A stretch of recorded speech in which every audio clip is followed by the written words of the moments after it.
हाँ तो नमस्कार जी, कैसे हैं आप लोग। उम्मीद करता हूँ बहुत ही अच्छे होंगे। क्या आप मुझे सुन पा रहे हैं, मेरे साउंड को सुन पा रहे हैं? जल्दी से बताएं, क्या आपके पास हमारी आवाज़ गई है जी? जल्दी से। तैयारी हम लोग एक अच्छी स्थिति में है मैथ में। और मैथ में ज़्यादा चैप्टर बचा भी नहीं है। आज छठ पूजा आना एक दो दिन बचा है प्यारे बच्चों, तो फिर आप लोग व्यस्त हो जाएंगे। तो मैंने सोचा पहले आप क्लास को पूरे अच्छे से ख़त्म किया जाए, क्योंकि छठ पूजा आने से पहले कम से कम प्यारे बच्चों इसको एक अच्छे लेवल तक पहुंचाना हमारा कर्तव्य है। फिर एग्ज़ाम भी है आप सभी के। और इस चैप्टर की क्या महत्वपूर्णता है, इस बात को मैं समझता हूं, और आप लोग भी समझते होंगे, उम्मीद है कि यह चैप्टर बहुत महत्वपूर्ण है। त्रिभुज प्यारे बच्चों, कल हमने इसका एक बेसिक क्लास कराया था, जो कि रिकॉर्डेड क्लास था बच्चों, प्रीमियर किया गया था और आप लोगों ने बड़ा पसंद किया था उसे। और आज मैं खुद लाइव हूँ, ठीक है। तो बताएं कि आप मुझे सुन पा रहे हैं? जल्दी से बताएं, क्या सुन पा रहे हैं? सब कुछ बढ़िया है जी? आवाज़ ऑडियो वीडियो क्वालिटी सही है? शुरू किया जाए, क्या आप तैयार हैं? यस। आपके जितने भी फ्रेंड्स हैं सबके पास एक बार शेयर कर दीजिए। जितने भी फ्रेंड्स हैं आपके, सबके पास एक बार आप शेयर कर दीजिए क्लास को। टाइम हो चुका है प्यारे बच्चों। कहते हैं कि ये हमारा त्रिभुज का पार्ट 2 है। कौन सा, जल्दी बताओ? त्रिभुज का पार्ट 2 है। पार्ट 1 हमने पहले कराया था, इसके पहले वाला। अगर आपने पार्ट 1 नहीं देखा है तो बच्चों पार्ट 1 ज़रूर देख लेना, क्योंकि अगर पार्ट 1 देखोगे तो पार्ट 2 समझ में आएगा। इसलिए कहते हैं कि पहले हमें पार्ट 1 देखना चाहिए, फिर हमें पार्ट 2 देखना चाहिए। कल हमने आपको क्या सिखाया बताओ? कल हमने आपको सिखाया त्रिभुज के, कल हमने आपको क्या क्या सिखाया था प्यारे बच्चों? हमने बताया किसी त्रिभुज के 3 कोण होते हैं, 3 शीर्ष होते हैं और 3 भुजाएं होते हैं। त्रिभुज में कभी भी बड़ा भुजा का मान दोनों छोटा भुजा है ना, दोनों छोटे भुजे के योग से बड़ा नहीं हो सकता है। क्या क्या यह त्रिभुज पॉसिबल है मेरा बच्चा? ये अगर 3 है, ये 4 है और ये 8 है, क्या ये पॉसिबल है? क्या यह त्रिभुज पॉसिबल है? यस और नो, यस और नो बताओ। आप कहोगे गुरुजी मेरे, अब यह ध्यान से देखो, this is A, this is B, this is C, यह 3 है, यह 4 है, यह 8। नो, ये पॉसिबल ही नहीं है। क्योंकि प्यारे बच्चों 3 और 4 7 होता है। किसी भी बड़े भुजा का मान दोनों भुजाओं के योग से बड़ा नहीं होना चाहिए। आप कहोगे सर ये पॉसिबल नहीं है, दिस इज नॉट पॉसिबल। बच्चों हमने भुजाओं के आधार पर हमने आपको सिखाया कि ऐसी त्रिभुज जिसकी सभी भुजाएं आपस में बराबर हों उसे क्या कहते हैं? ऐसी त्रिभुज जिसकी 2 भुजाएं आपस में बराबर हों। ऐसी त्रिभुज जिसकी कोई भुजा आपस में बराबर ना हो, कोई भुजा आपस में बराबर ना हो, हमने इसे क्या कहा बच्चों? हमने आपको सिखाया जिसकी सभी भुजाएं आपस में बराबर हों हम उसे कहते हैं समबाहु। जिसकी 2 भुजाएं आपस में बराबर हों हम उसे कहते हैं समद्विबाहु। और प्यारे बच्चों जिसकी कोई भुजाएं आपस में बराबर नहीं हो उसे क्या कहते हैं? उसे कहते हैं विषम बाहु। हम उम्मीद करते हैं कि आपने ये सब चीज़ सीख लिया होगा और बहुत बेहतरीन तरीके से आपने इसे बनाया होगा। आ जाओ ध्यान से, इसमें बताओ ए, बी और सी, अगर मैं यहाँ 90 डिग्री दे देता हूँ तो इस त्रिभुज का नाम क्या होगा? इस त्रिभुज का नाम क्या होगा? तो कहते हैं कि अगर हम कोण के आधार पर देखें बच्चों, तो अगर एक कोण 90 डिग्री का है तो दिस इज समकोण बच्चों। क्या है? समकोण। इसे कहेंगे समकोण त्रिभुज। क्या कहेंगे? समकोण त्रिभुज। अगर कभी ऐसा होता है कि सारा एंगल 90 से छोटा हो, ए, बी और सी, ये 50 डिग्री है, ये 60 डिग्री है और ये 70 डिग्री है, तीनों एंगल अगर 90 से छोटा हो, तीनों कोण अगर 90 से छोटा हो तो आप इसे क्या बोलोगे? अगर तीनों कोण 90 से छोटा हो तो हम इसे कहेंगे प्यारे बच्चों, हम इसे कहेंगे न्यून कोण। क्या कहेंगे? न्यून कोण त्रिभुज। न्यून कोण त्रिभुज कहते हैं। बोलो हाँ या ना, बोलो हाँ या ना। यस सर, यह एक न्यून कोण त्रिभुज है, यह एक न्यून कोण त्रिभुज है। चलो बच्चों, हमने आपको क्या सिखाया था कि अगर किसी त्रिभुज में एक एंगल 55 डिग्री का है, एक एंगल 75 डिग्री का है, तो जो बचा एंगल है ये कितने का होगा? ये जो बचा एंगल है ये कितने का होगा? जल्दी बताओ, जल्दी से। आप कहोगे सर ध्यान से देखना, अगर ये 55 डिग्री का है और ये हमारा 75 डिग्री का है तो दोनों को पहले जोड़ेंगे। जब जोड़ेंगे तो 5 5 10 की 0 शेष रहा 1, 12 1 13, ये हो गया 130 डिग्री। ये दोनों मिलकर हो गया 130 डिग्री। तो जो एंगल मालूम नहीं है वह कितना होगा? तो बच्चों जो मालूम नहीं है ये वाला एंगल होगा 50 डिग्री। क्या होगा? 50, क्योंकि तीनों का योग होना चाहिए 180। कितना होना चाहिए? 180। कल की कक्षा में मैंने आपको ये भी सिखाया था बच्चों कि अगर ये हमारा ऐसा होता है ए बी और सी, और मैं आपको कहता हूँ कि भाई ये वाला एंगल लिख के दिखाओ, ये वाला एंगल लिख के दिखाओ, तो जल्दी से बताओ ये वाला एंगल क्या होगा। हमने आपको कल सिखाया था एंगल कैसे लिखते हैं। तो बच्चों ये वाले एंगल को लिखने के लिए हमें लिखना पड़ेगा एंगल बी को बीच में रखना पड़ेगा, ए बी सी, या हम इसको कह सकते हैं एंगल एंगल सी बी ए, यानी बीच में किसको रखना है, जिस एंगल को दर्शाना है उस एंगल को कहाँ रखना है, बोलो बीच में। जिस एंगल को दर्शाना है उस एंगल को बीच में रखना पड़ता है। यहाँ तक अगर आप समझ चुके हैं तो एक बार कमेंट बॉक्स में यस यस कर दें कि गुरुजी हम लोग यहाँ तक समझ चुके हैं। जल्दी से बोलो यस यस कर दीजिए। पहले बच्चों समांतर रेखाओं के बारे में हम चर्चा कर रहे हैं। समांतर रेखा ऐसी दो रेखाएं होती हैं जो आपस में कभी प्रतिच्छेद नहीं करती और उनके बीच की दूरी समान होती है, कहते हैं समांतर रेखा। बच्चों इस रेखा को आप क्या बोलोगे, इस रेखा को आप क्या बोलोगे, जल्दी बोलो। इस रेखा को बोलोगे समांतर रेखा। इसके गुण बताओ। इसके एक गुण होता है ये कभी आपस में मिलते नहीं हैं, समांतर रेखा आपस में कभी मिलते नहीं हैं। और दूसरी बात है कि हर जगह इनके बीच का जो डिस्टेंस है, हर जगह इसके बीच की दूरी समान होती है, हर जगह इसके बीच की दूरी समान होती है। तो क्या आप समझ गए समांतर रेखा क्या है। समांतर ऐसी दो रेखा जिनका ना जो कभी एक दूसरे को प्रतिच्छेद ना करे, पैरेलल, एक दूसरे को प्रतिच्छेद ना करे, और उनके बीच की दूरी हर जगह समान हो। उनके बीच की दूरी क्या हो, जल्दी बोलो। हर जगह उनके बीच की दूरी क्या हो, समान हो। हम उसे कहते हैं समांतर रेखा। क्या कहते हैं, जल्दी बोलो, समांतर रेखा। क्या कोई दिक्कत किसी को, क्या कोई प्रॉब्लम है, बोलो यस और नो। मेरे ख्याल से आपको कोई परेशानी का भाव पैदा नहीं हो रहा होगा। अच्छा, मैंने आपको एक चीज़ सिखाया था बच्चों कि अगर एक वृत्त बनता है तो उसमें कितने डिग्री का कोण बनेगा। अगर एक वृत्त बनता है, नहीं मिला बैटरी, अगर एक कोण बनता है बच्चों, हाँ ध्यान से, सॉरी, एक वृत्त बनता है तो कितने डिग्री का कोण बनेगा। तो आप कहोगे सर अगर एक वृत्त बनता है तो टोटल 360 का एंगल बनता है।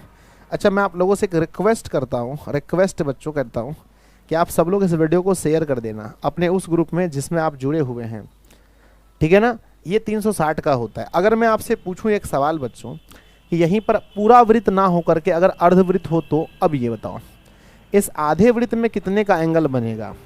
आप बोलोगे सर इस आधे वृत्त में जो एंगल बनेगा वो 180 का बनेगा। कितने का बनेगा बताओ, 180 का। एक लाजवाब चीज़ मैं आपको सिखाने जा रहा हूँ, लाजवाब चीज़ बोलो सर क्या होता है, आ जाओ बच्चों। कहते हैं कि यहाँ पर जो हमारा एंगल बनेगा वो 180 का बनेगा। एकदम ध्यान से कहना। अगर मैं एक क्वेश्चन आपसे पूछूं, एक प्यारा क्वेश्चन पूछूं कि ये मान के चलो बच्चों, मान लेते हैं कि हमने इस तरह का एक आकृति आपको दिया बच्चों, आकृति दिया इस तरह का, ठीक है ना। और यहाँ पर मैंने लिख दिया जी, मान लो हमने लिख दिया ए लिख दिया, यहाँ पर हमने बी लिख दिया बच्चों, और यहाँ से हमने एक एंगल लिया, ठीक है। अगर मैं कहता हूँ कि ये वाला पार्ट 110 का है, 110 डिग्री है बच्चों, कितना डिग्री है बताओ, 110 डिग्री है, ठीक है ना।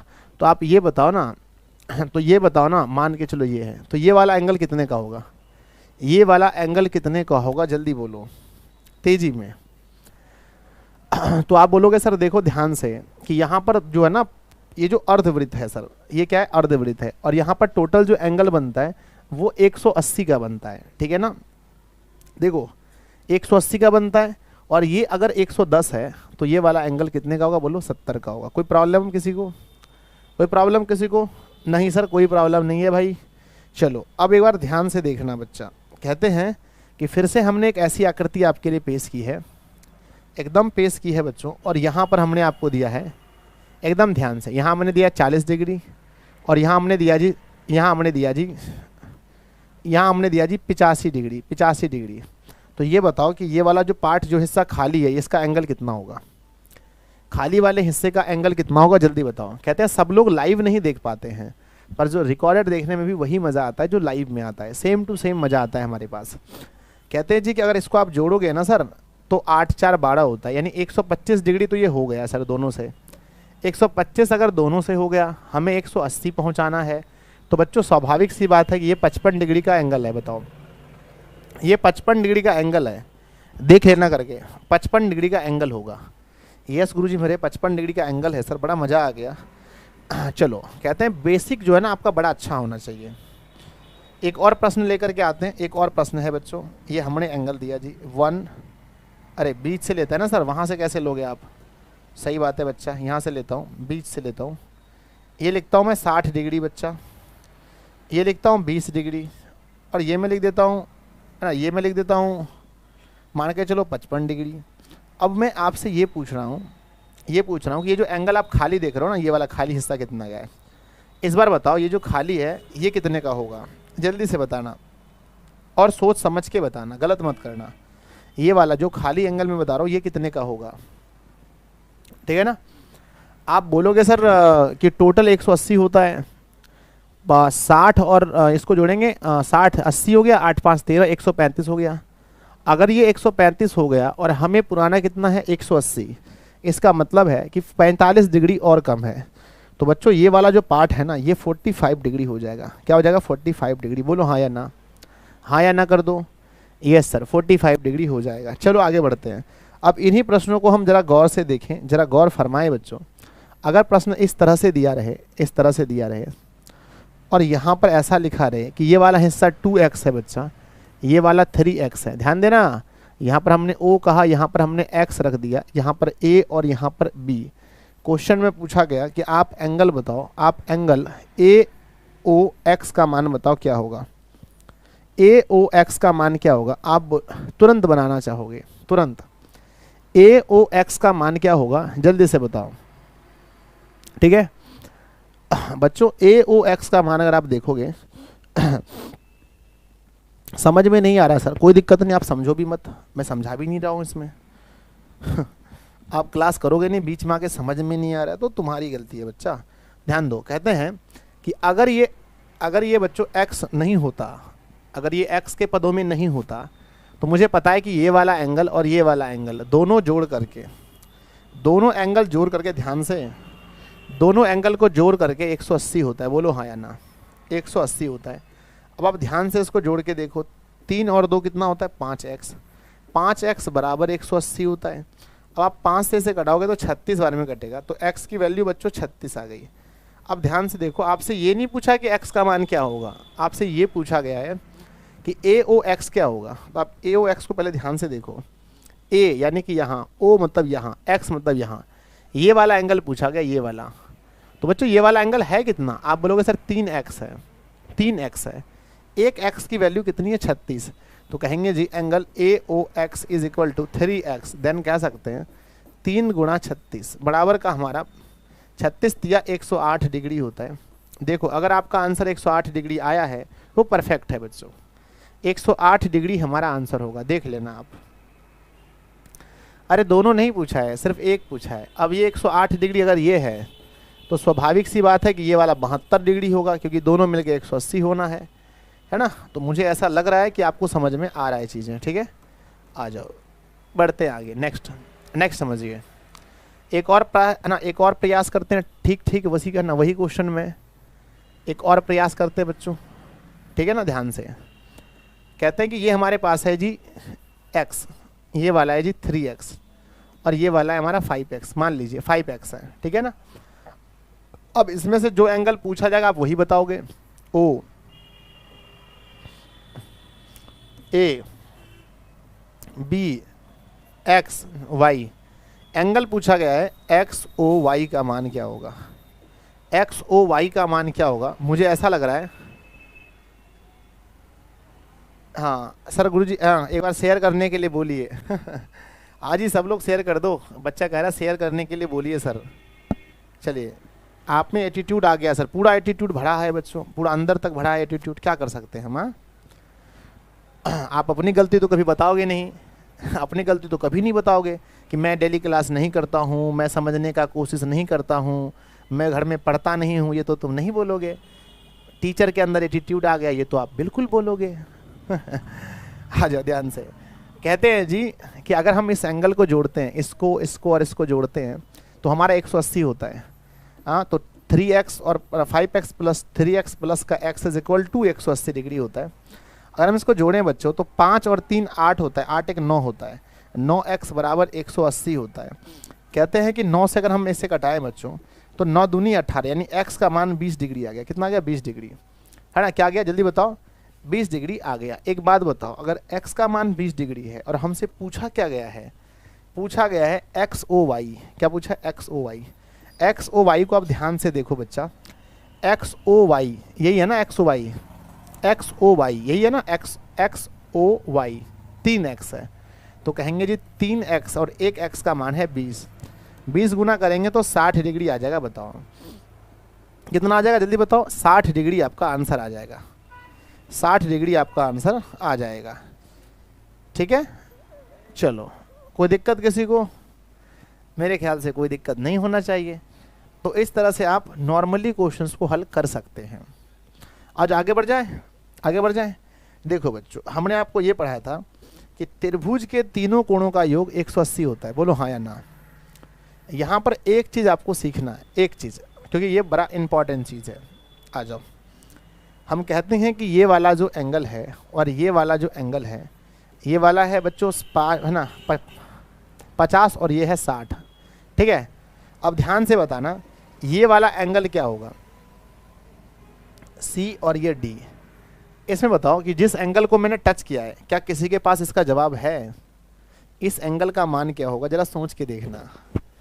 ठीक है, आप बोलोगे सर देखो त्रिभुज के तीनों कोणों का योग, त्रिभुज के तीनों कोणों का योग 180 होता है, और यहाँ पर अगर आप इसको ऐड करोगे बच्चों तो 60 और 50 110 होता है, तो दो कोण मिलकर 110 है। तो पहले ये बताओ तीसरा कोण कितना होगा, तो आप बोलोगे सर ये तीसरा कोण होगा 70 डिग्री का। कितने का होगा, 70 का।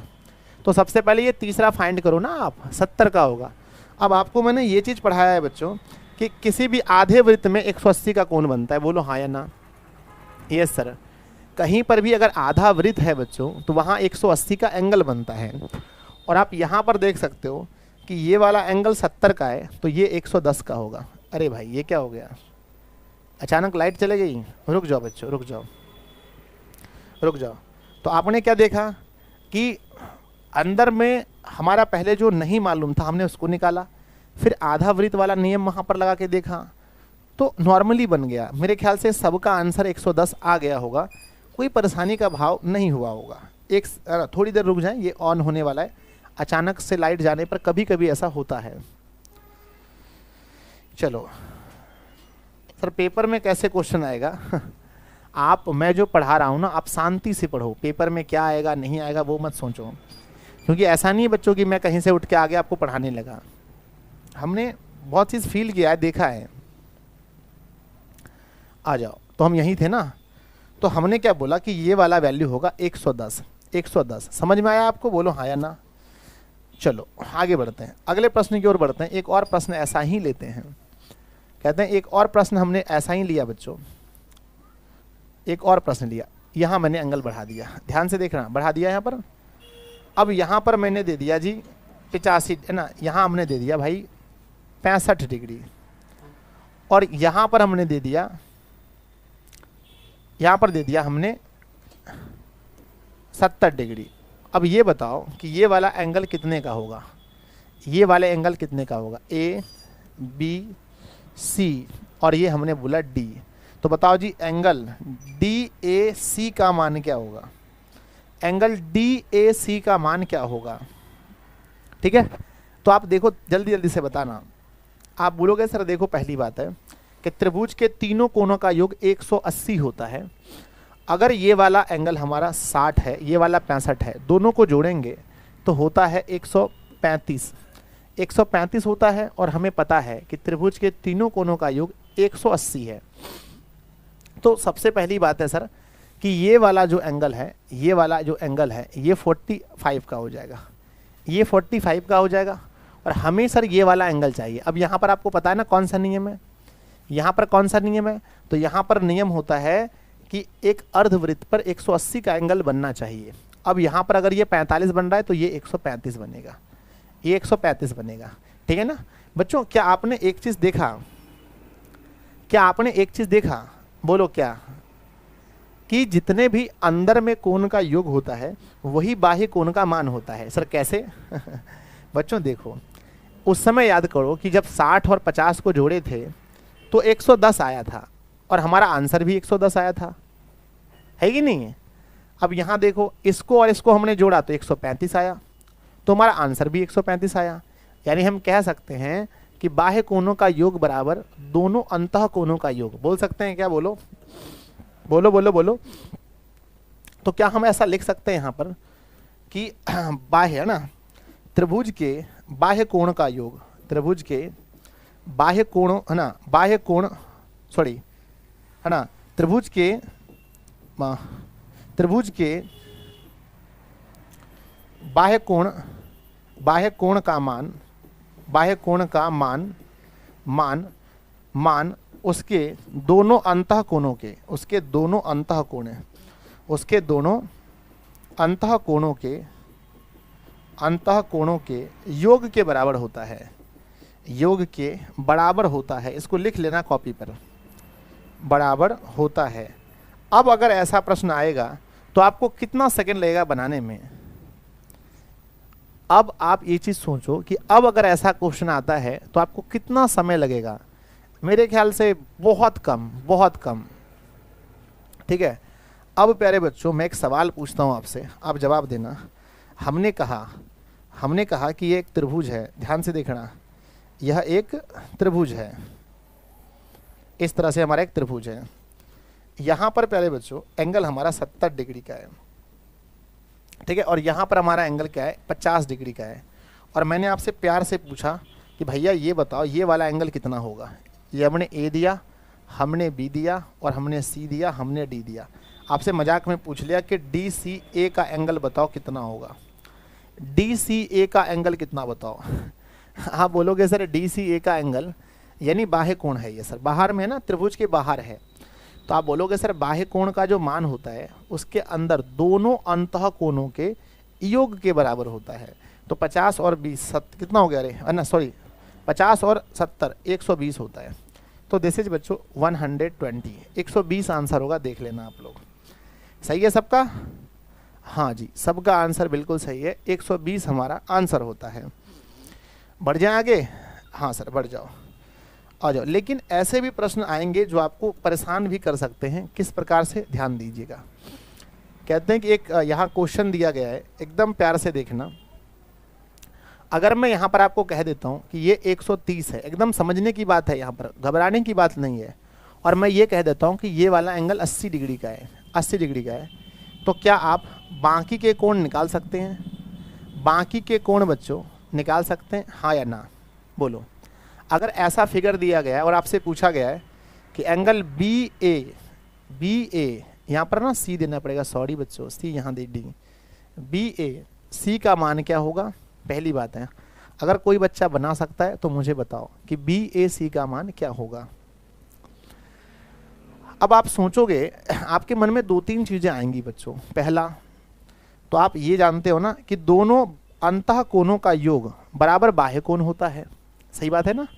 यानी अगर ये एंगल हमें मालूम होता तो इन दोनों को जोड़ने से हमारा ये मान आता। बोलो हाँ या ना? हाँ सर सही बात है कि दोनों अंतः कोणों का योग बराबर होता है बाह्य कोण। यानी कि यहाँ अगर 80 है तो यहाँ कितना होना चाहिए? 50 होना चाहिए, 50, क्योंकि 80 और 50 को जोड़ेंगे तभी तो 130 आएगा। तो बच्चों ए बताना ना, एंगल बीच वाले को फोकस करना, तो हमारा आंसर आ जाएगा 50 डिग्री। क्या क्या बताओ? 50 डिग्री। बोलो हाँ या ना? ठीक है। लेकिन एक चीज और है, जो हम इसे बना सकते थे। कैसे? इस प्रश्न को एक और तरीके से बना सकते थे, और वह तरीका क्या होता, वह लॉजिक क्या होता?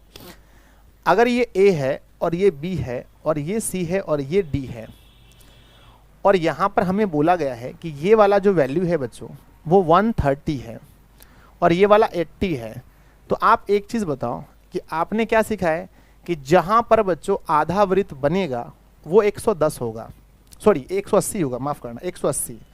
तो अगर ये हमारे पास है, ये अगर हमारे पास ये 130 है, तो इधर वाला एंगल कितना होगा बताओ? इधर वाला, जल्दी से बोलो। तो आप कहोगे सर कि अगर वो 130 है तो ये वाला होगा 50।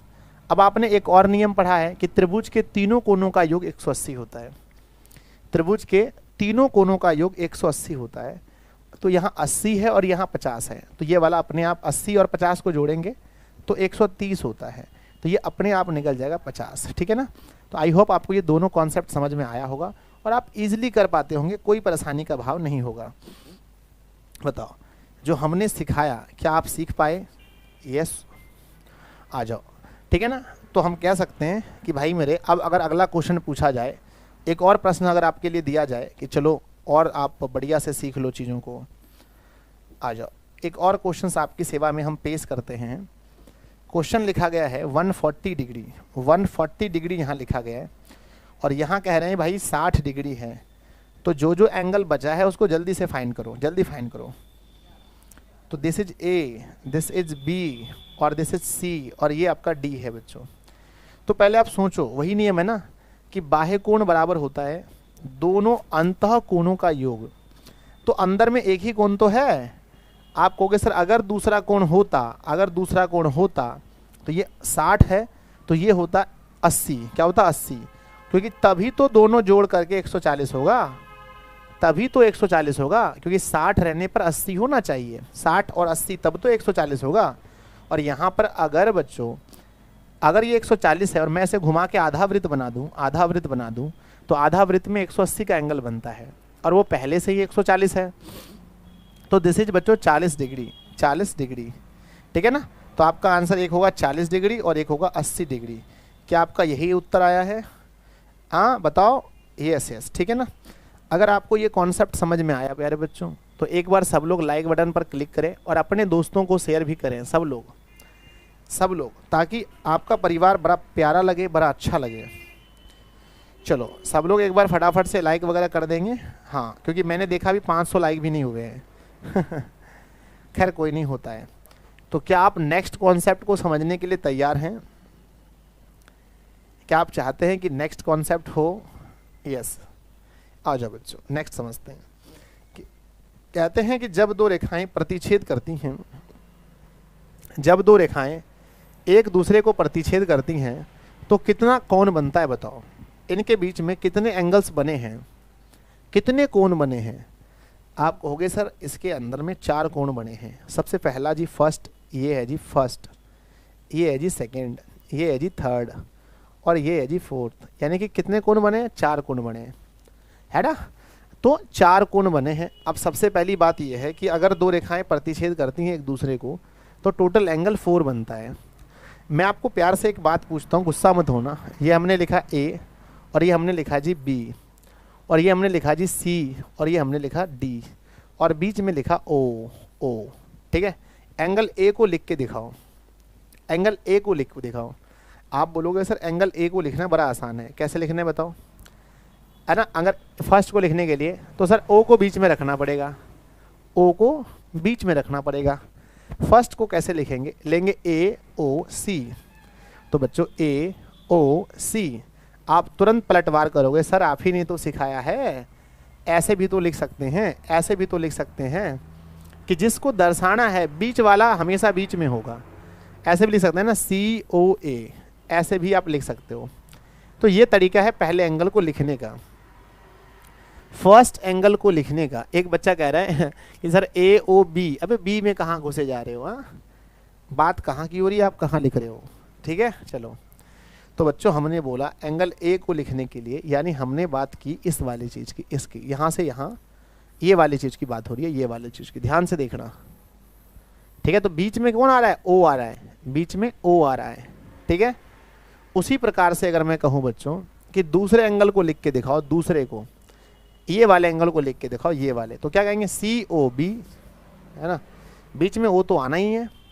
दूसरे वाले एंगल को लिखेंगे बच्चों तो आएगा सी ओ बी, या इसी को कह सकते हो आप, कह सकते हो बच्चों कि बी ओ सी, बी ओ सी भी तो कह सकते हो, यानी बीच में ओ आना चाहिए, ठीक है। अब तीसरे वाले को लिख के दिखाओ, तीसरे वाले को। तो बच्चों तीसरे वाले देखो यहाँ बना है, किसके बीच बना है बताओ? तीसरा वाला कौन बना है? बी और डी के बीच में। तो तीसरा एंगल लिखेंगे जी, एंगल बी, बीच में ओ रहेगा, ओ डी, या पहले हम डी को भी ले सकते हैं, डी ओ, लेकिन बीच में ही होगा, याद रखना। चौथा वाला एंगल लिख के दिखाओ, चौथा वाला। तो चौथा वाला भी किसके किसके बीच में? ध्यान से देखो, चौथा वाला एंगल देखोगे बच्चों तो ए और डी के बीच में है, ए और डी के बीच में। तो क्या क्या लिख सकते हैं बोलो? लिखेंगे एंगल ए ओ डी, या कह सकते हैं एंगल डी ओ ए। कोई दिक्कत है क्या? बोलो। कितने ऐसे लोग हैं, कितने ऐसे लोग हैं जिसको कोण लिखना आ गया कि सर हमें कोण लिखने में कोई परेशानी का भाव नहीं है, हम कोण लिख सकते हैं, बच्चे थोड़ी हैं हम कोण लिख सकते हैं, ठीक है ना। चलो आराम से हो जाएगा। यस सर, बहुत आराम से हो जाएगा। अब प्यारे बच्चों यहाँ पर ध्यान से देखना, आप एक चीज़ याद रखना कभी भी कि अगर कोई ऐसा रेखा प्रतिच्छेद करता है ना तो यहाँ पर 4 एंगल बनते हैं। कितने बनते हैं? 4। तो एंगल 1 पहला हो गया जी, फिर सेकेंड हो गया, फिर ये थर्ड हो गया और ये फिर फोर्थ आ गया। तो बच्चों एक चीज़ देखो ना कि आमने सामने का जो कोण होता है ना, आमने सामने का जो कोण होता है हम उसे सम्मुख कोण कहते हैं। क्या कहते हैं? बोलो। आमने सामने के कोण को सम्मुख कोण कहते हैं बच्चों। क्या कहते हैं? बोलो। आमने सामने के कोण को, आमने सामने, आमने सामने के कोण को, आमने सामने के कोण, कोण को सम्मुख, सम्मुख या शीर्षाभिमुख, शीर्षाभिमुख है ना, शीर्षाभिमुख कहते हैं, शीर्षाभिमुख कहते हैं। अब ये आपके एग्जाम में ये नहीं पूछा जाएगा कि, है ना, आपके एग्जाम में ये कभी नहीं आएगा कि सम्मुख कोण किसे कहते हैं या शीर्षाभिमुख किसे कहते हैं। आपको कॉन्सेप्ट सीखना है। You have to learn only concept बच्चों। कॉन्सेप्ट क्या है यहाँ पर ध्यान से देखो। तो ए के सामने कौन है? ए के सामने कौन है? जल्दी बोलो। तो ए के सामने 3 है बच्चों। ए के सामने कौन है? 3 है। तो कहेंगे एंगल 1 जो है वो एंगल 3 के बराबर है, क्योंकि ये शीर्षाभिमुख कोण होता है ना, ये कोण आपस में बराबर होते हैं। ये जो सम्मुख कोण होते हैं ना वो आपस में बराबर होते हैं। तो बच्चों एंगल 1 जो है वो एंगल 3 के बराबर होगा। और अगर मैं बात करता हूँ एंगल 2, एंगल 2 के सामने 4 है, तो 2 और 4 ये दोनों बराबर होगा, है ना। ये क्या होगा? बराबर होगा। अब एक चीज़ बताओ, अब एक चीज़ बताओ बच्चों ध्यान से, एक चीज़ बताओ कि इसे हम क्या बोलेंगे? हम इसे कहते हैं सम्मुख कोण, सम्मुख कोण कहते हैं कोण। और ये आपस में हमेशा बराबर होते हैं, ये एंगल हमेशा आपस में बराबर होते हैं। आप बोलोगे सर थोड़ा सा और कॉन्सेप्ट में डीपली जाओ, थोड़ा और अच्छे से पढ़ाओ, तो आ जाओ बच्चों, और अच्छे से पढ़ाते हैं। हाँ? अगर मैं अब आपसे एक सवाल पूछूं तो आप क्या बोलोगे? हमने आपके सामने एक फिगर रखा जी, फिगर रखा, और हमने बोला जी कि ये वाला जो एंगल है ये हमारा 50 डिग्री का है। अब बताओ अगर ऊपर वाला 50 का है तो नीचे वाले कितने का होगा? हाँ ठीक है। तो अगर हमारा ऊपर 50 है, सर दोनों का मुख सटा हुआ होता है चलिए कहते हैं अगर ये 50 डिग्री है तो नीचे वाला भी क्या होगा? 50 डिग्री। नीचे वाला भी होगा बच्चों 50 डिग्री, नीचे वाला भी क्या होगा? 50 डिग्री होगा, ठीक है। अब एक चीज देखना, अगर ये वाला हमारा बच्चों, अगर ये वाला 130 है, अगर ये वाला 130 है तो सामने वाला कितना होगा? ये वाला 130 है तो सामने वाला भी होगा 130, 130, क्योंकि ये सम्मुख कोण है और आपस में बराबर होते हैं, ठीक है। अब आपको एक बेहतरीन कॉन्सेप्ट सीखने को मिलेगा, और वो बेहतरीन कॉन्सेप्ट क्या है? कहते हैं कि अगर 2 रेखाएं एक दूसरे को प्रतिच्छेद कर रही हैं और हमने इसका नाम दे दिया A और यहाँ पर B, यहाँ पर C और यहाँ पर हमने D दे दिया, और बीच में प्यारे बच्चों O दे दिया, और एंगल हमने बनाया, एंगल हमने बनाया ध्यान से, एंगल बनाया 1, 2, 3 और 4। तो प्यारे बच्चों ये बताओ कि A के साथ किसको जोड़ने से, अगर मैं एक चीज़ पूछूं आपसे कि ये दोनों एंगल मिलकर कितना होगा? 1 और 2, 1 और 2 एंगल मिलकर कितना डिग्री होगा? 1 और 2 एंगल मिलकर कितना डिग्री होगा? तो आप बोलोगे सर 1 और 2 दोनों मिलकर 180 डिग्री होगा। मैं पूछूंगा क्यों? क्योंकि सर ये आधा वृत्त बन रहा है, आधा वृत्त, जहाँ पर भी आधा वृत्त बनेगा वहाँ पर 180 हो जाएगा। तो बच्चों कहते हैं कि एंगल 1 और plus angle 2 is equal to 180 degree, 180 degree. पहला कॉन्सेप्ट तो ये हो गया। दूसरा बच्चों अगर मैं आपसे पूछूं कि 2 और 3 कितना होगा? 2 और 3, 2 और 3, तो आप कहोगे सर 2 और 3 पर भी आधा वृत्त बन रहा है, 2 और 3 पर भी आधा वृत्त बन रहा है। ठीक है ना। तो आप कहोगे सर एंगल 2 और प्लस एंगल 3 ये भी मिलकर होगा 180 डिग्री, क्योंकि इस पे आधा वृत्त बन रहा है। तीसरी बात चलते हैं 3 और 4। 3 और 4 बच्चों, अगर मैं आपको कहता हूं कि 3 और 4 पर कितना एंगल बनेगा, 3 और 4, तो आप कहोगे सर 3 और 4 ये भी तो आधा वृत्त है। तो कह सकते हैं कि एंगल 3 और प्लस एंगल 4 ये भी 180 डिग्री का होगा। अच्छा बताओ 4 और 1 कितना होगा, 4 और 1, 4 और 1 कितना होगा सर 4 और 1 भी तो वृत्त है, आधा वृत्त है। 4 और 1 ये भी तो आधा वृत्त है। तो प्यारे बच्चों एंगल 4 प्लस एंगल 1 बराबर ये भी 180 डिग्री का होगा। इस चीज़ को आप समझ लो, इस चीज़ को आप समझ लो, ठीक है ना। और सामने वाला तो बराबर भी है ना, बराबर ही होता है। बस ये दो कॉन्सेप्ट, ये दो कॉन्सेप्ट से आप क्वेश्चन को हल कर पाओगे। कौन कौन सा कॉन्सेप्ट बोलो।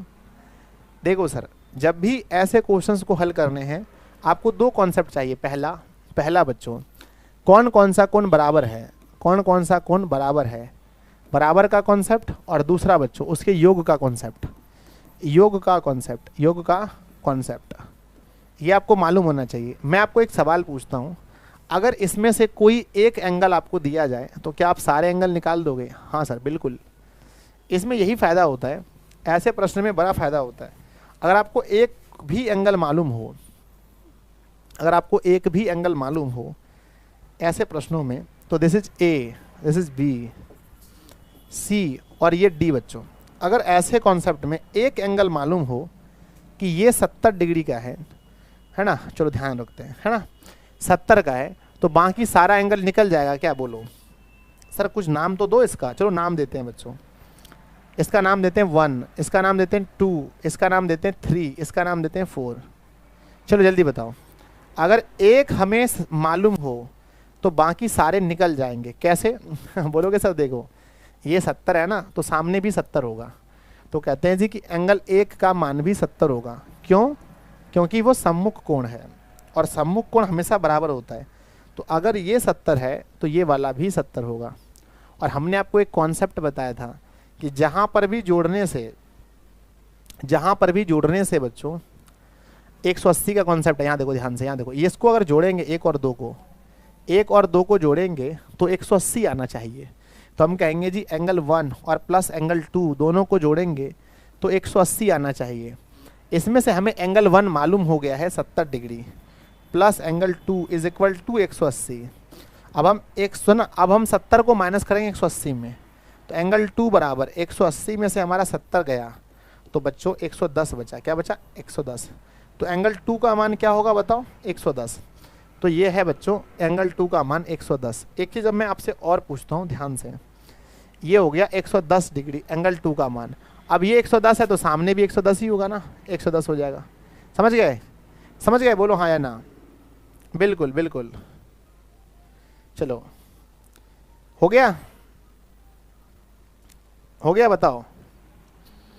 हाँ बिल्कुल हो गया, ठीक है। तो इस कॉन्सेप्ट को आप बहुत अच्छे से समझ गए होंगे, मुझे ऐसा उम्मीद है कि आप इस कॉन्सेप्ट को बिल्कुल बेहतरीन समझे होंगे।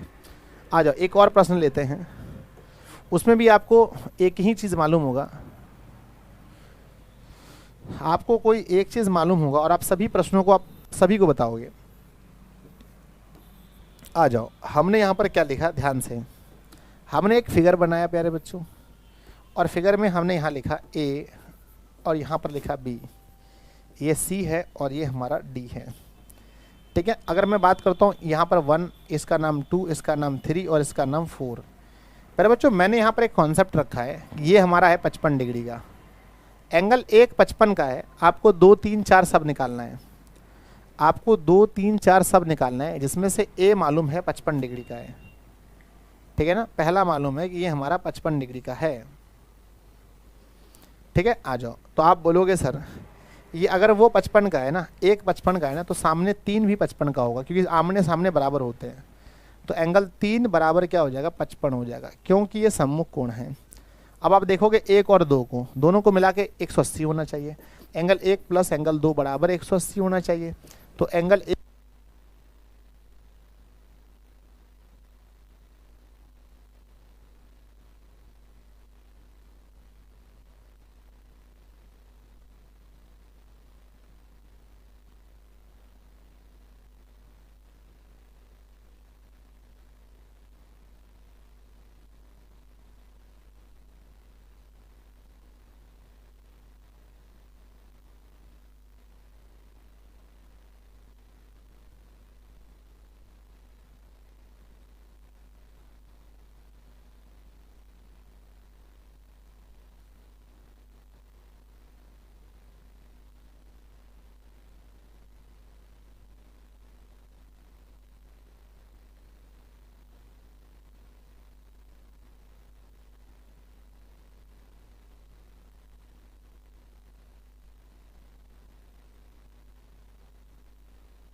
चलिए हो गया आराम से। तो आराम से आप लोगों ने निकाल लिया, कोई दिक्कत का भाव नहीं है। ये किस तरह से निकलेगा, बहुत अच्छे से निकल गया। कोई दिक्कत है किसी को क्या? बन जाएगा? यस। चलिए 5 मिनट का और क्लास है बच्चों, 45 ही रखेंगे आज के बाद से। आइए अब समझते हैं अगले कॉन्सेप्ट को। कहते हैं कि ये जो एंगल होता है, ध्यान से, अगर हमने जेड बनाया, क्या बनाया बच्चों? जेड। तो यहाँ पर देखो दो कोण आपको बड़ा अच्छा लगा होगा। क्या बनाया हमने? जेड बनाया। तो एक चीज़ बताओ कि अगर जेड बन जाए, अगर कहीं पर जेड बन जाए, तो ये ए है और ये बी है, ये सी है और ये डी है। यहाँ पर कितने कोण बने हैं बताइए? इस स्थान पर ऐसी स्थिति में कितने कोण बने हैं?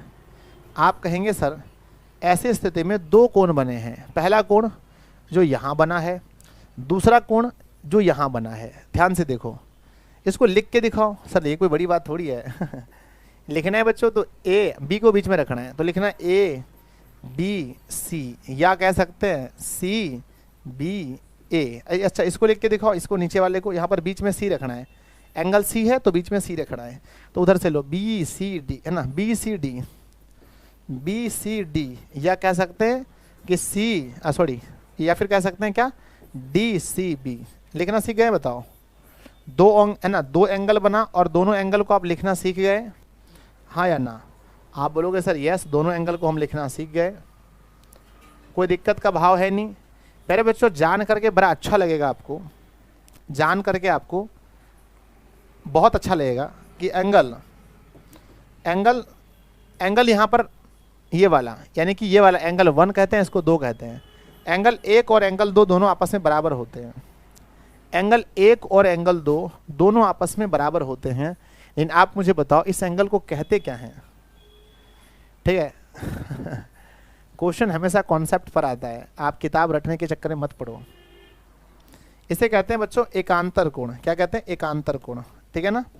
ये एंगल बराबर होता है और इसे कहते हैं एकांतर कोण। क्या कहते हैं? एकांतर। इसमें एकांतर कोण इसे कहते हैं क्योंकि इसमें बच्चों इसके बीच में सिर्फ एक लकीर का अंतर है।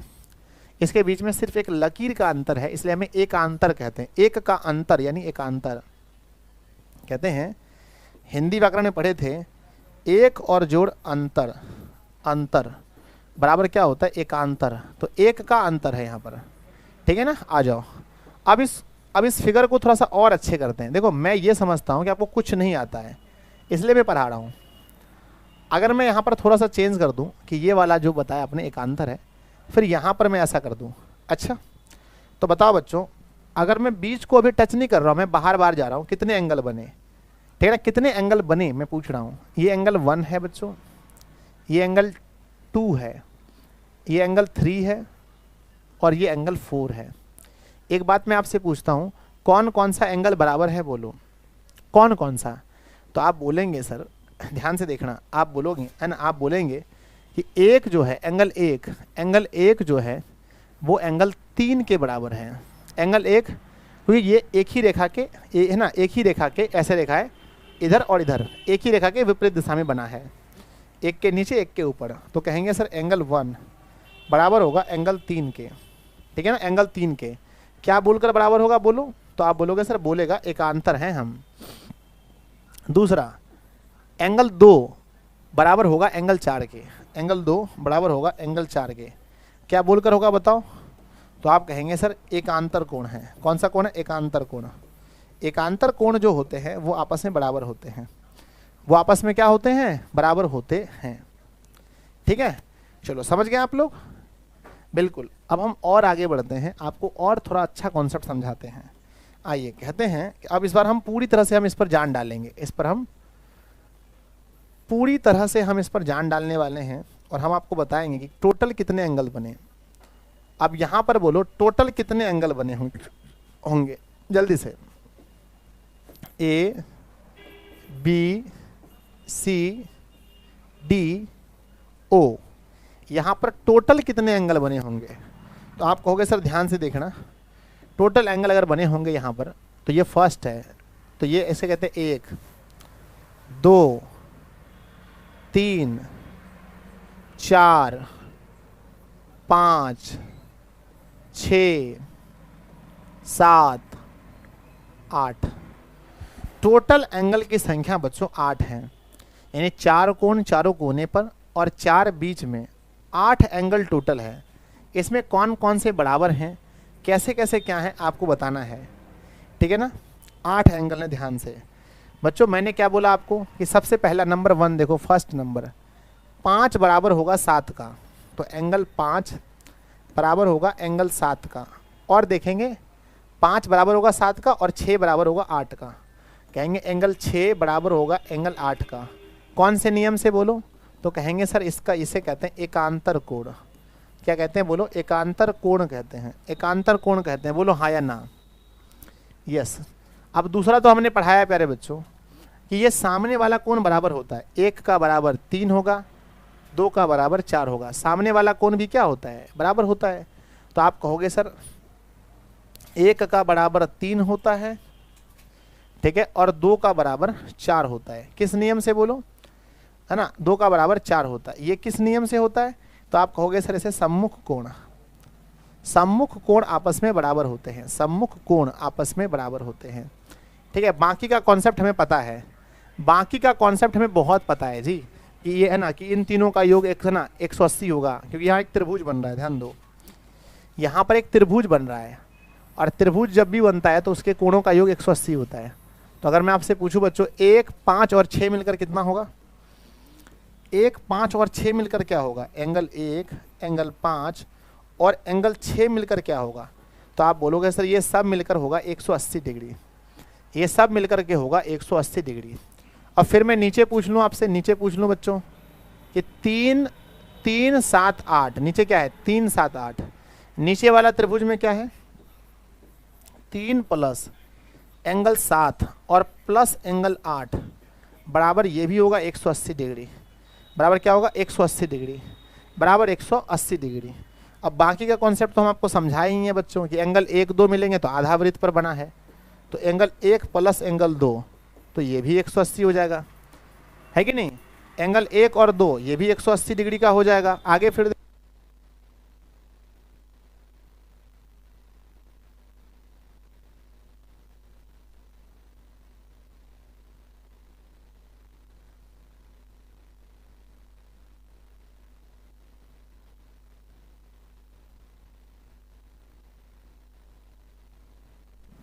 ध्यान से, तो एंगल 1 और एंगल 2 को जोड़ेंगे तो ये 180 हो जाएगा। फिर एंगल 1 और 2 हमने क्या बोला 180 हो जाएगा। फिर 2 और 3 जोड़ने से भी क्या होगा बताओ, 2 और 3 जोड़ने से, 2 और 3 जोड़ने से, 2 और 3 जोड़ने से भी 180 हो जाएगा। 2 और 3 जोड़ने से क्या हो जाएगा 180 आ जाएगा, ठीक है ना। उसके बाद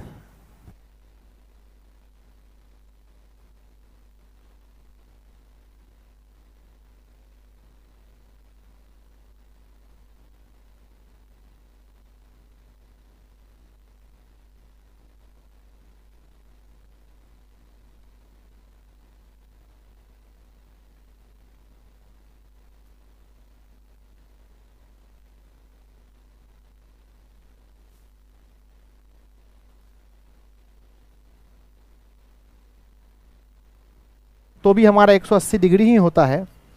फिर आगे बढ़ते हैं, कहते हैं कि अगर हम 3, 4 को लेंगे बच्चों, किसको 3, 4 को, 3 और प्लस 4 को, तो भी 180 डिग्री होगा। 4 और 1 को लेंगे फिर भी 180 डिग्री होगा। तो इससे हमने क्या किया, एक पूरा का पूरा, है ना, चलिए हमने एक यहाँ पर पूरा का पूरा कॉन्सेप्ट समझ लिया, बोलो हाँ या ना। क्या आपने पूरा कॉन्सेप्ट समझ लिया है, यस और नो कर दीजिए एक बार जल्दी से। अगर आप, हाँ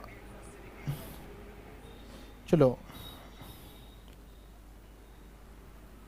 चलिए, अगर आप बच्चों पूरा का पूरा ये चीज़ कर लोगे ना, ये पूरा का पूरा कॉन्सेप्ट समझ लोगे।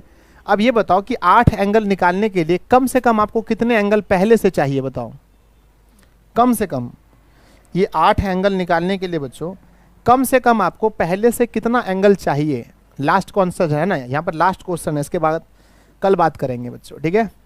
तो कहते हैं कि इसके 8 एंगल निकालने के लिए कम से कम आपको कितने एंगल पहले से चाहिए। तो बच्चों 8 एंगल निकालने के लिए कम से कम आपके पास क्या क्या होना चाहिए? ये ए है, ये बी है, ये सी है और ये डी है। कम से कम कितना चाहिए? कम से कम 2 चाहिए, 4 नहीं 2। 1 से नहीं होगा बच्चा, 1 से तो कभी नहीं होगा। 8 एंगल निकालने के लिए आपके पास कम से कम 2 एंगल चाहिए, कम से कम 2 एंगल। नाम दो, एक इसका नाम देते हैं, इसका नाम 2। अरे ऐसे नहीं होगा सर, क्या नाम देते हैं आप? ऐसे दीजिए, थोड़ा सा इसका नाम दीजिए 1, इसका नाम, थोड़ा सा बड़ा फिगर बनाने दो बच्चों, बड़ा फिगर ही बड़ा बनना चाहिए, कम से कम इतना बड़ा। ठीक है, यहां हमने नाम दिया जी A B C D O. ये है 1, ये है 2, ये है 3, ये है 4, ये है 5, ये है 6, ये है 7 और ये है 8। बच्चों कम से कम यहाँ पर 2 एंगल आपको मालूम होना चाहिए। चलो मैं देता हूँ पहला, फर्स्ट ये देता हूँ बच्चों 70 डिग्री, 70 डिग्री, और ये देता हूँ यहाँ पर देता हूँ 8वें में 55 डिग्री। अब बताओ सब कोण कितना होगा जल्दी से। एक मैंने 70 दिया है और एक मैंने 55 दिया है। 6 कोण आपको बताना है कौन कौन सा होगा। देखो जल्दी से 6 कोण कौन कौन सा होगा बच्चों। पहले लिखते हैं कोण ए, कोण 2, कोण 3, कोण 4, कोण 5, कोण 6 और कोण 7 और कोण 8। 8 डब्बा भर जाना चाहिए बस, ये मैं आपको बताना चाहता हूँ। 12 कोण होगा ना सर? अबे 12 कोण उसकी ज़रूरत है नहीं। आप कह रहे हो सर यहाँ भी एंगल बना दो, वो ज़रूरी नहीं है, वो नहीं होगा। 8 ही एंगल होगा, 8 ही एंगल। 12 आपको नहीं पढ़ना है, हो सकता है पर नहीं पढ़ना है, ध्यान दो। कहते हैं सबसे पहली बात, अगर यहाँ 55 है, अगर यहाँ 55 है तो जस्ट यहाँ पर एकांतर 55 होगा। तो बच्चों सबसे पहले अगर ये 55 है तो ये भी 55 होगा, सिंपल सी बात है। 55 होगा कि नहीं बोलो? हाँ, तो यहाँ पर लिखेंगे एंगल 6 55 होगा। एंगल 6 कितना होगा? 55 होगा। दूसरी बात बच्चों, अगर ये 70 है तो सामने वाला भी 70 होगा, सामने वाला भी 70 होगा, यानी 4 नंबर का कोण भी 70 होगा, 4 नंबर का कोण भी 70 होगा। अब एक बात सोच के देखो, मैंने पढ़ाया था कि वृत्त पर जो कोण बनता है वो है ना, किसी भी आधे वृत्त पर जो कोण बनता है वो 180 डिग्री का होता है आधे वृत्त पर।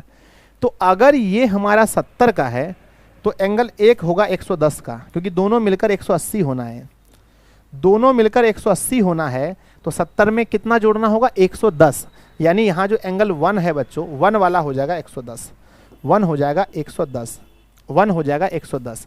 अब ये अगर 110 है तो सामने वाला भी 110 होगा, क्योंकि 1 और 3 बराबर होता है, तो 3 भी हो जाएगा 110, 3 भी हो जाएगा 110। ठीक है ना? 2 तो पहले से 70 दिया है, 2 तो पहले ही 70 दिया है। चलो अब बात करते हैं 5 की बच्चों।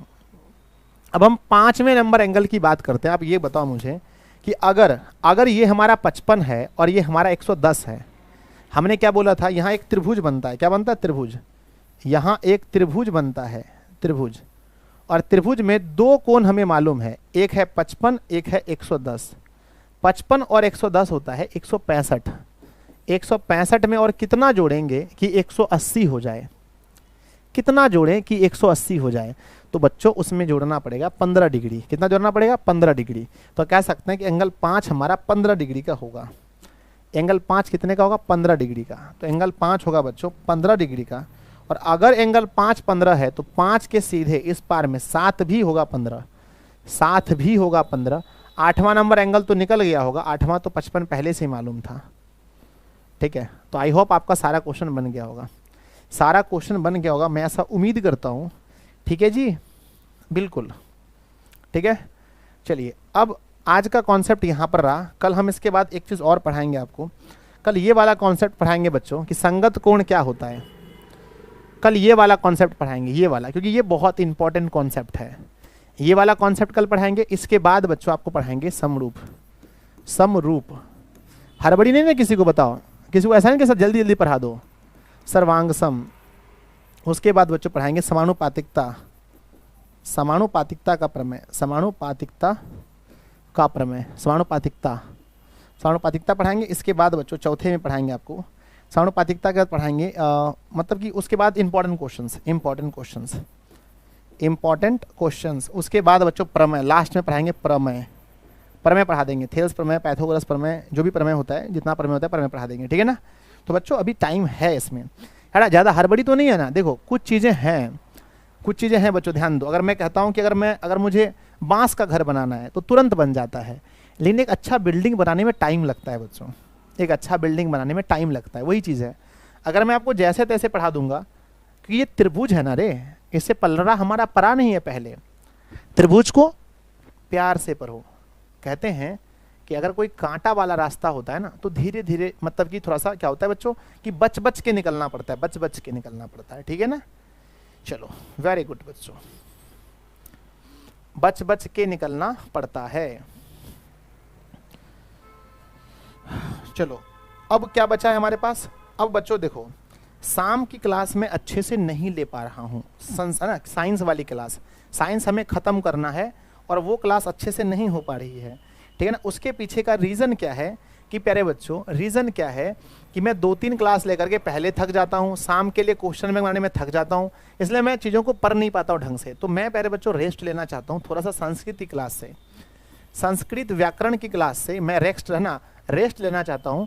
क्योंकि आप अगर सोच रहे होंगे कि सर आप अगर रेस्ट लोगे तो संस्कृत व्याकरण पढ़ाओगे कब, आप सोचो बच्चों, हमारा 2-2 टाइम खाली हो रहा है। सोचो कौन कौन सा सर, हमारा 2 टाइम खाली हो रहा है। एक तो हमारा शाम का साइंस का टाइम 2-3 दिन के बाद खाली हो जाएगा, 3-4 दिन में, इसमें हमारा पूरा कंप्लीट हो जाएगा। उसके बाद बच्चों मैथ का भी हमारा टाइम खाली हो रहा है। जब ये मैथ और साइंस नहीं बचेगा, जब मैथ और साइंस का प्रेशर नहीं होगा बच्चों, तो क्या हम संस्कृत को जल्दी खत्म नहीं कर पाएंगे, क्या हम एसएसटी जल्दी खत्म नहीं कर पाएंगे? बिल्कुल कर पाएंगे बच्चों, 2 टाइम 3 टाइम करके तुरंत खत्म कर देंगे, ठीक है। तो आप ये टेंशन मत लेना, आज मुझे शाम को किसी भी हाल में साइंस की क्लास लेनी है बच्चों। साइंस की क्लास बच्चों हमें लेनी है शाम को, शाम के 6:30 बजे, 6:30 बजे हमें साइंस की क्लास लेनी है, जिसमें आपको मुझे मोटर पढ़ाना है, मोटर बच्चों पढ़ाना है, और बच्चों हमें जनित्र पढ़ाना है।